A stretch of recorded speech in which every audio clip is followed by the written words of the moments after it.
오늘 하나님이 우리에게 주신 말씀은 로마서 8장 14절에서 17절의 말씀입니다. 무릇 하나님의 영으로 인도함을 받는 사람은 곧 하나님의 아들이라. 너희는 다시 무서워하는 종의 영을 받지 아니하고 양자의 영을 받았으므로 우리가 아빠 아버지라고 부르짖느니라.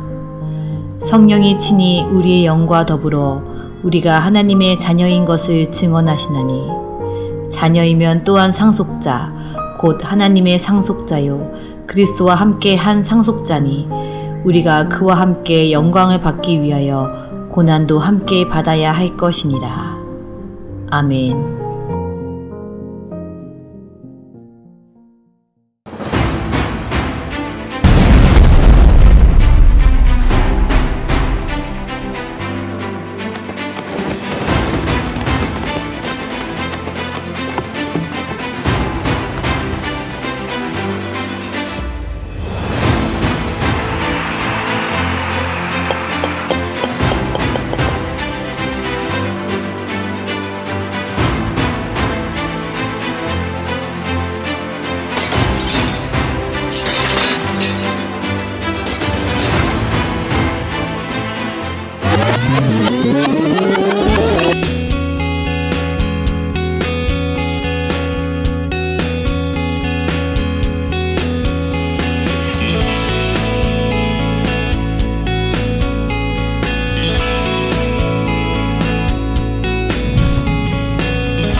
미국의 복음주의 목회자인 이 A.W. 토저가 쓴 하나님을 추구하다라는 책에는 이렇게 관계에 대해서 설명하고 있습니다. 하나님을 아는 것은 단순히 지식을 쌓는 일이 아니라 하나님과 살아있는 관계를 맺고 그분을 끊임없이 추구하는 삶이다. 이렇게 그는 스스로 정의하고 있습니다. 자, 오늘은 CIA 그리스도인의 정체성이 살아나는 삶 세 번째 시간으로 하나님과의 관계라는 주제로 우리가 함께 말씀을 전하고자 합니다. 아주 멋진 영상이 재생이 됐죠.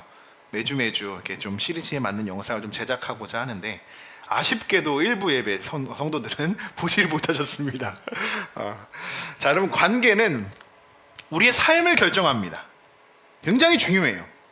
좋은 사람을 만나면 삶이 풍성해집니다. 잘못된 관계는 우리의 삶을 완전히 무너뜨리기도 합니다. 부모와의 관계, 배우자와의 관계, 자녀와의 관계, 친구와의 관계 등 관계는 우리의 삶의 행복과 정체성에 아주 큰 영향을 미친다는 것입니다. 자, 그렇다면 우리의 인생 중에서 가장 중요한 관계는 어떤 관계일까? 바로 하나님과 나의 관계입니다.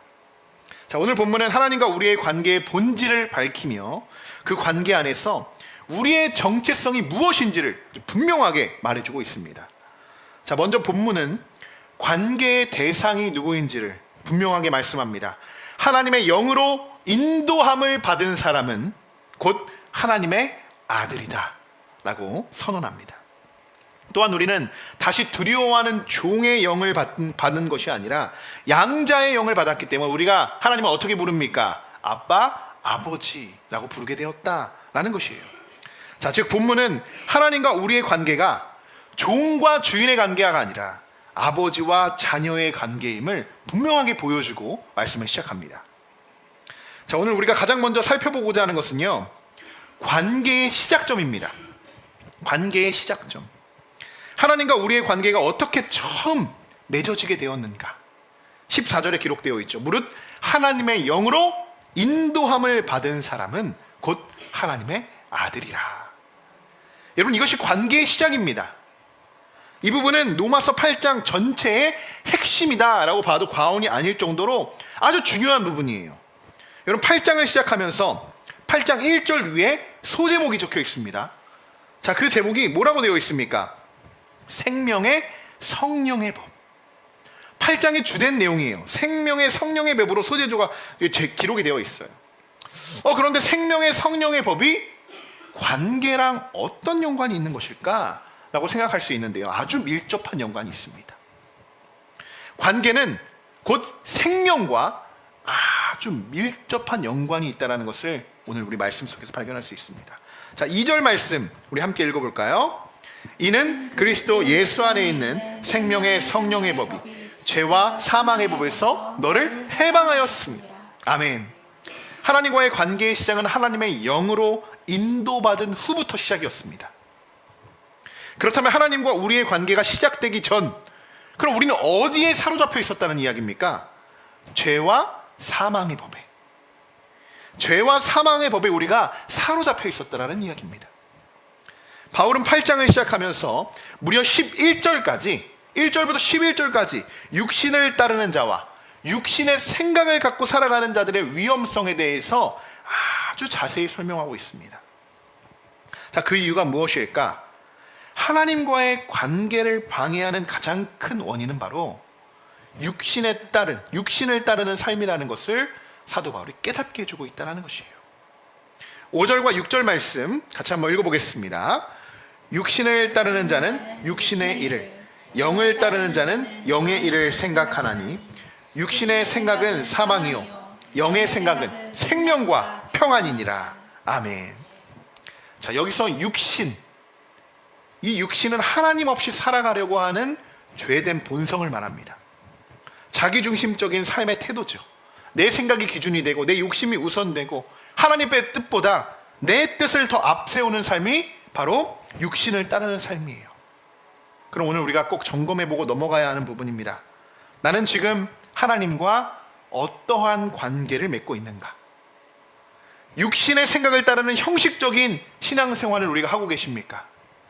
아니면 영의 인도함을 받은 성령 충만한 신앙생활을 여러분 이어가고 계십니까?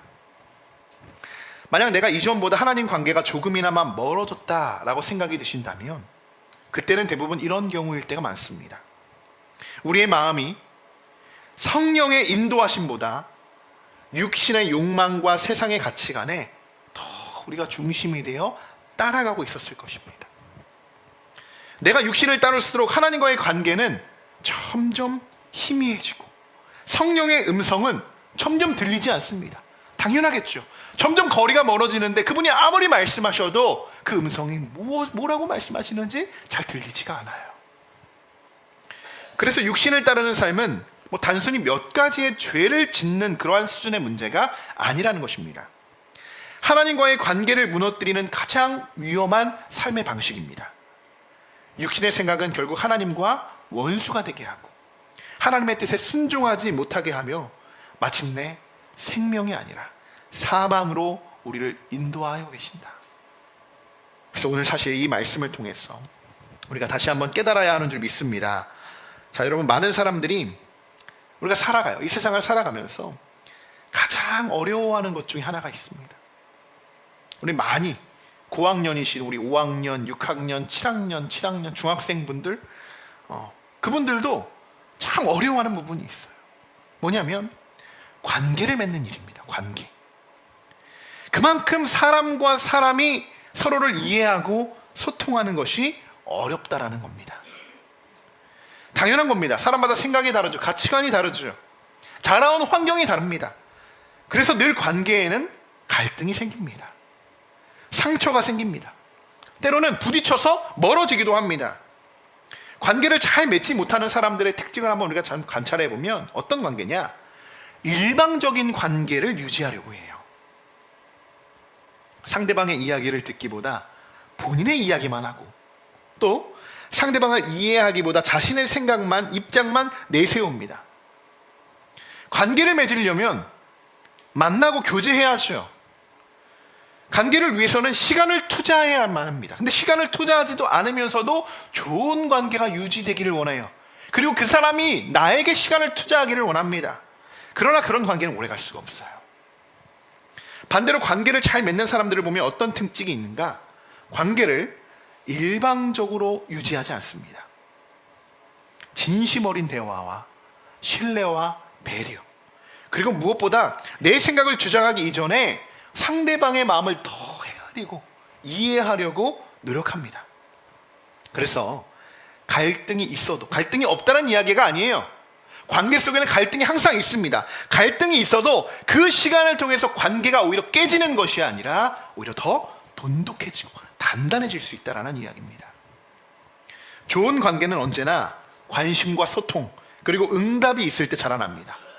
상대의 이야기에 귀를 기울이고 함께 시간을 보내며 서로 노력할 때 이러한 관계는 더욱 깊어지게 되죠. 자, 하나님과의 관계도 마찬가지입니다. 한번 우리가 솔직해 볼 필요가 있어요. 혹 내가 육신을 따라 육신의 생각을 따라 살면서도 하나님과의 관계는 여전히 좋기를 바라고 있는 것은 아닐까요? 세상의 가치관을 따라 살면서도 하나님이 주시는 평안은 누리고 싶고 내 욕심을 내려놓지 않으면서도 축복은 받고 싶고 하나님 말씀에 순종하지 않으면서도 하나님이 내 모든 것을 인도하여 주실 거라는 기대감으로 살아가고 있지는 않을까요? 여러분, 이것이 바로 관계를 잘 맺지 못하는 일반적인 관계법입니다. 잘 생각해 보십시오. 우리가 살아가면서 세상 사람들과는 어떻게든 좋은 관계를 유지하려고 하지 않습니까? 뭔가 비즈니스를 위해서, 내가 더 나아가기 위해서 한마디 한마디 조심하면서 그들의 말에는 하나하나 경청하면서 어떻게든 이 사람과의 관계를 내가 잘 지내야겠다라고 생각하면서 수많은 노력을 하면서 우리가 살아가고 있지 않습니까? 세상에 나가서는요. 그런데 막상 하나님과 나의 관계에서는 왜 우리는 그것보다 못하며 그 관계에서는 이렇게 소홀하게 하나님과의 관계를 맺어가고 있는 것일까요? 하나님과의 나의 관계점, 그 관계의 시작점을 여러분 오늘 다시 점검해 보시길 소망합니다. 자, 이번에 17절 말씀 같이 한번 읽어보겠습니다. 자녀이면 또한 상속자 곧 하나님의 상속자여 그리스도와 함께한 상속자는 우리가 그와 함께 영광을 받기 위하여 고난도 함께 받아야 할 것이니라. 아멘. 자, 오늘 이 말씀이 우리 비밀 요원들에게 주시는 임무입니다. 하나님의 비밀 요원들에게는 분명한 약속이 있어요. 그리스도와 함께 영광을 누리게 된다는 사실입니다. 그런데 단 한 가지 조건이 있어요. 그것은 바로 고난입니다. 여러분, 고난이 없는 영광은 없습니다. 우리가 분명히 알아야 됩니다. 고난이 없는 영광은 없어요. 그렇다면 여기서 말하는 고난은 어떤 고난일까?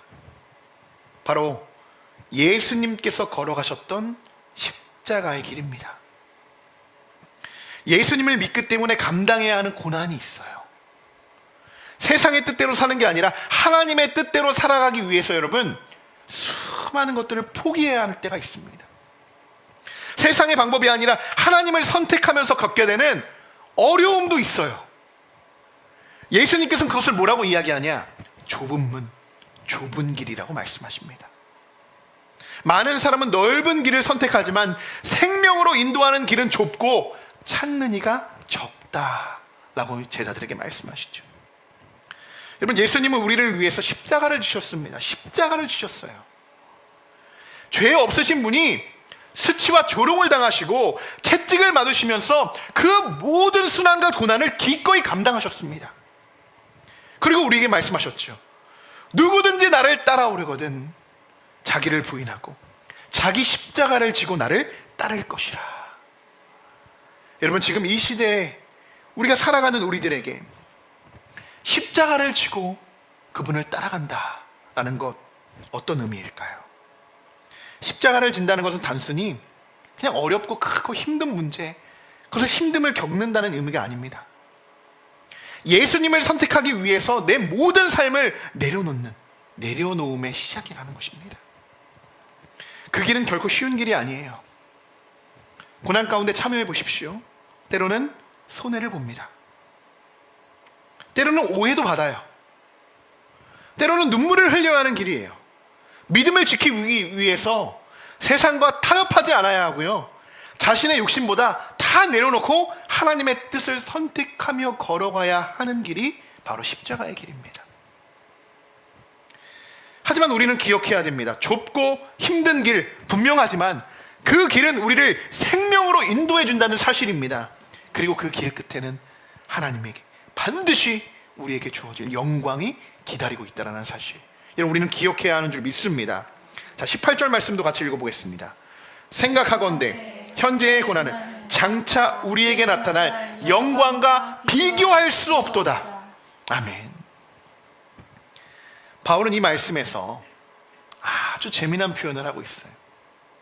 비교라는 단어를 사용하고 있다는 거예요. 비교. 비교라는 단어의 헬라어 원어는 악시오스입니다. 악시오스. 언제 사용하는 단어냐? 무게가 맞다, 저울의 균형이 맞다 라는 의미를 지닐 때 악시오스라고 이야기합니다. 고대에는 물건의 가치들을 어떻게 이들이 판단했는가? 저울에 달아서 판단합니다. 저울에 달아서. 양쪽 저울의 무게가 서로 같아질 때 가치가 맞는다, 균형이 맞다 라고 악시오스라고 표현합니다. 그런데 지금 뭐랑 뭐의 균형을 맞추고 있습니까? 고난과 영광. 고난과 영광. 여러분, 고난과 영광은 비교할 수 없다라고 이야기했어요. 분명히 여러분들도 바울과 같이 현재의 고난은 장차 우리에게 나타날 정말 명광과 비교할 수 없다라고 여러분 고백하십니까?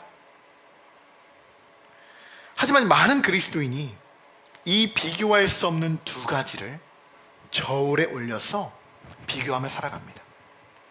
비교할 수 없는 거예요. 이미 바울은 비교할 수 없다라는 것을 이야기했어요. 더 나아가서는 영광의 무게보다 우리가 고난에 더 무게를 두고 살아가지는 않는가?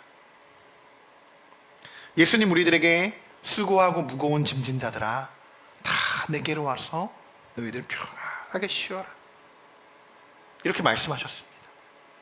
이것이 영광의 길입니다. 우리가 영광에 더 중심을 두고 비중을 둔다면 영광에 대한 그 가치의 무게는 아주 무거워지지만 저울에 달 때는 고난보다 훨씬 더 무거워서 정말 비교할 수 없는 그러한 비교가 악시오스가 될 텐데, 우리는요 어떻게 살아가냐? 이 영광의 고난에 무게를 두는 것이 아니라 세상의 고난에 참여하여서 세상의 많은 짐들을 내가 감당하려고 합니다. 세상의 무게에 내가 가치를 두고 살아갑니다. 그러다 보니 그 무게는 예수님에게 수고하고 짐진 자들 다 내려놓으라고 예수님이 말씀하셨던 그 무게를 내려놓지 못하고 다 내가 감당할 수밖에 없죠. 그것이 세상의 무게입니다. 결국 어떻게 될까요? 무너집니다. 스스로 버티지 못해요. 여러분들은 고난과 영광 중에서 어디에 대해 더 무게를 두고 여러분 신앙생활을 하고 계십니까? 고난입니까? 영광입니까? 잘 한번 생각해 보십시오. 나는 어디에 더 영광의 무게를 두고 어디에 고난의 무게를 두고 살아가는가? 오늘도 하나님의 비밀 요원인 우리는 고난보다 영광에 더 큰 무게를 두는 사람들이 되시길 소망합니다. 현재의 현실보다 하나님의 약속을 우리가 더 크게 바라보며 끝까지 우리가 믿음의 길을 걸어가는 저와 여러분들이 되시기를 주님의 이름으로 간절히 축원합니다. 자, 오늘 본문 로마서 8장 14절부터 17절까지의 말씀을 우리가 한번 천천히 읽어보면요, 바울의 시선이 어디를 향하고 있는지를 우리가 발견하게 됩니다. 계속 반복되고 있는 단어가 하나 있어요. 그 단어는 우리라는 단어입니다. 우리. 즉 나라는 1인칭이 아니라 복수형을 사용하고 있다는 거예요. 하나님은 우리를 혼자 믿는 하나님과 나만의 신앙, 그러한 그리스도인으로 부르시지 않았습니다. 물론 신앙의 출발은 하나님과 나의 관계로 시작됩니다. 이거는 당연한 거예요. 이것은 당연하죠. 내가 하나님의 자녀인지, 내가 하나님의 영으로 인도받고 있는지, 내가 하나님을 아버지라 부를 수 있는 것, 이거 너무나도 중요합니다. 이것이 나의 정체성이니까요. 우리가 CIA 우리 시리즈 1, 2에서 이미 이 정체성에 대해서, 나는 누구인가에 대해서 여러분 다 이미 스스로 정립하셨어야 됩니다. 이미 누가 나에게 물어봐도 나는 그리스도인이고 내가 그리스도인을 품고 있는, 정말 그리스도를 품고 있는 정체성을 가지고 있으면서 지난 시간에도 하나님의 택함받은 백성이요, 거룩한 제사장이요, 우리가 하나님의 소유된 백성이라는 사실을 우리가 잊고 살아가야 합니다.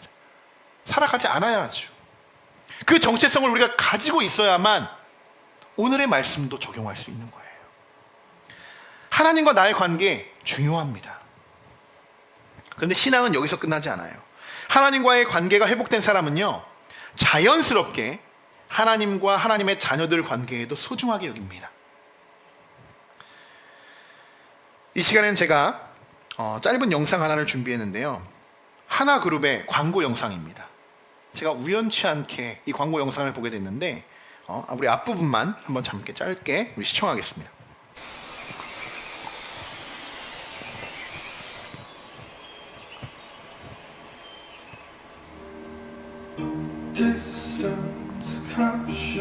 숲속 나무들은 결코 혼자 자라지 않습니다.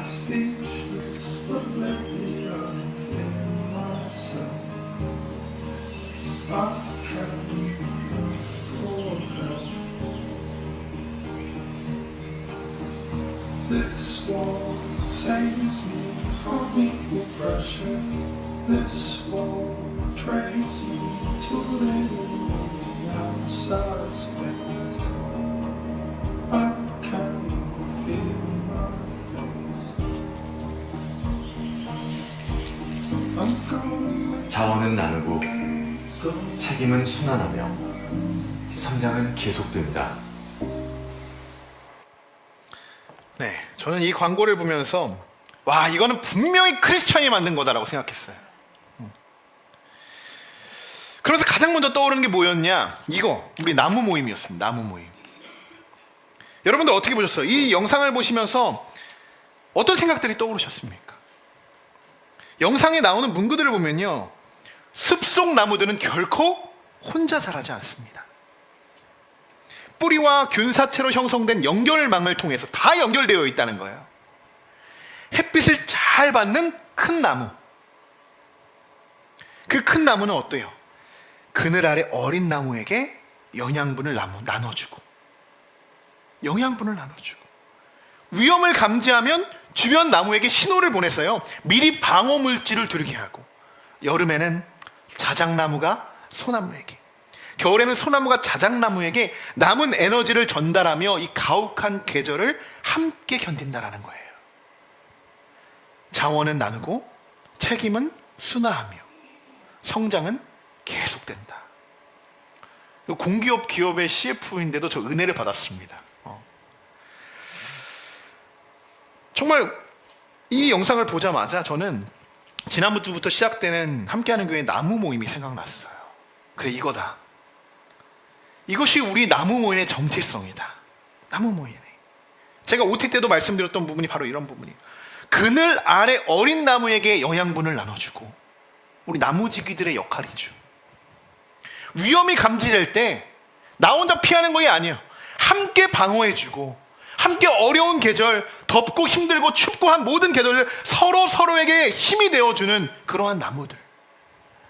앞으로 우리 함께하는 교회가 지금은 5나무가 심어져 있지만 수많은 나무들이 모여서 동산을 이루고 하나님의 숲을 이어갈 줄 주님의 이름으로 간절히 축복하고 축원합니다. 여러분, 신앙생활은 절대로 혼자 하는 거 아니에요. 절대로 혼자 하는 것이 아닙니다. 혼자 세워져 있는 아무도 없는 그 문둥산에요, 한 그루의 나무가 있어요. 열매도 없어요. 근데 그 나무 혼자 나는 참 좋아, 나는 만족해. 많은 사람들이 그 나무를 바라보며 아름답다라고 이야기할까요? 그 나무에 쉬러 가긴 할까요?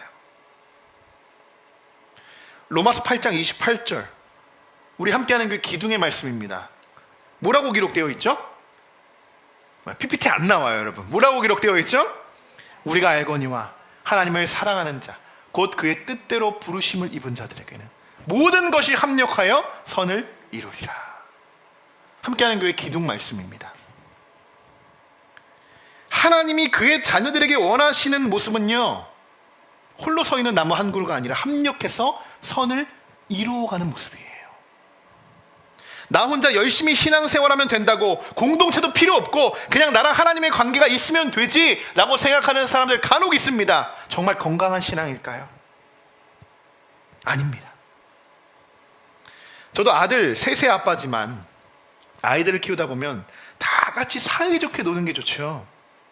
혼자 동떨어져서 자기 할 일만 한다면 부모의 입장에선 참 답답합니다. 좀 동생들 좀 잘 데리고 놀면 좋은데, 함께 어우러져서 더 기쁘게 놀면 좋은데. 이것이 부모의 입장이에요. 그 마음이죠. 하나님의 마음도 그러실 겁니다. 우리들을 바라보면서 소외된 자들이 있어요. 아픈 자들이 있어요. 회로이 홀로 어디에 끼지 못하고 외로이 그냥 떠도는 성도들이 있어요. 그 누구보다도 하나님의 자녀들이 먼저 다가가서 위로해주고 기도해주고, 아픔이 있어요. 어떻게 하라고 했습니까? 나에게 있는 에너지를 전달해주는 거죠. 소외되고 아파하는 자들이 있어요. 상관하지 말고 그냥 나 혼자, 나는 건강하니, 난 열매도 잘 맺으니 신경 쓰지 않는 것이 올바른 신앙이 아니라, 먹지 못하는 나무가 있으면 나에게 있는 나무의 열매를 따서 함께 먹여주고 함께 성장할 수 있도록 돕고. 아픈 성도들이 있어요. 신앙적으로 침체되는 성도도 있어요. 그럼 어떻게 해야 할까요? 같이 다가가서 그를 위해 기도하고 우리 힘내야 합니다. 하나님의 말씀으로 다시 한번 일어납시다. 위로해주고 중보해줘야 되지 않을까요? 기도의 불씨가 사라진 자들이 있어요. 점점 꺼져가는 자들이 있어요. 그럼 어떻게 해야 될까요? 기도의 열정, 기도의 불씨가 살아나는 성도들이 그들에게 다가가서 함께 그 기도의 불씨를 붙여나가야 하지 않을까요? 여러분, 누구보다도 하나님이 원하시는 것은 하나님이 부르신 공동체 안에서 서로 합력하여 선을 이루어 나가기를 원하신다는 것입니다. 하나님과의 관계가 살아날 때 여러분, 그 관계가 교회를 살리고 정말 이 세상에 이 나라들을 부흥시키시고 결국 하나님이 기뻐하시는 아름다운 동산과 숲으로 번져나가게 될 줄 믿습니다. 여러분, 이번 한 주간 하나님의 비밀 요원들로서 하나님과 관계의 정체성, 하나님과 여러분의 관계의 정체성을 여러분 다시 회복하시고, 하나님과 나의 관계 굉장히 중요합니다. 하나님을 사랑하시기 바랍니다. 그리고 하나님과 그 이웃들, 하나님의 자녀들, 이웃사랑에도 실천하는 우리 모두가 되시기를 주님의 이름으로 간절히 축원합니다.